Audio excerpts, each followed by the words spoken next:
చందమామ 2012 December. ఈరోజు మనం చెప్పుకోబోయే కథ పట్టుదల. రంగనాథుడికి 12 ఏళ్ల వయసు వచ్చినా వాడికి గురుకులంలో ఏమాత్రం చదువు అబ్బడం లేదు. ఆ మధ్య జరిగిన అతి తేలికైన పరీక్షల్లో కూడా వాడు తప్పి కూర్చున్నాడు. దానితో వాడికి బాధలు మొదలయ్యాయి. తండ్రి వాడిని ఎందుకూ పనికిరాని వెధవ అని తిట్టాడు.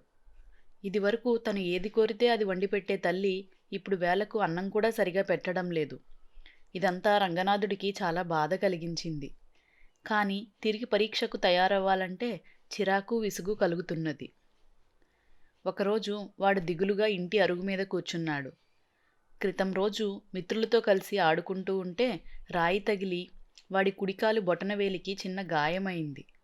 దానిమీద ఈగ ఒకటి వాలి బాధ కలిగిస్తున్నది.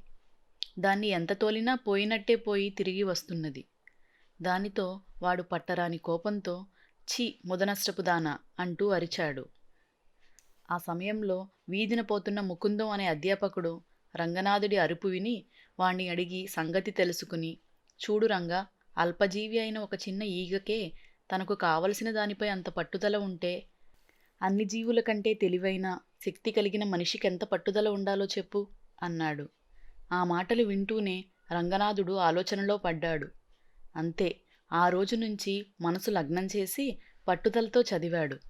నెల రోజుల తర్వాత పరీక్షకు వెళ్ళి ప్రశ్నలన్నింటికి తగు జవాబులు రాసి ప్రథమ శ్రేణిలో ఉత్తీర్ణుడయ్యాడు.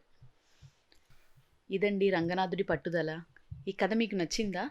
నచ్చితే మీ ఫ్రెండ్స్, రిలేటివ్స్తో షేర్ చేయండి. మరిన్ని మంచి కథల కోసం మన ఛానల్ను సబ్స్క్రైబ్ చేసుకోండి. Thank you.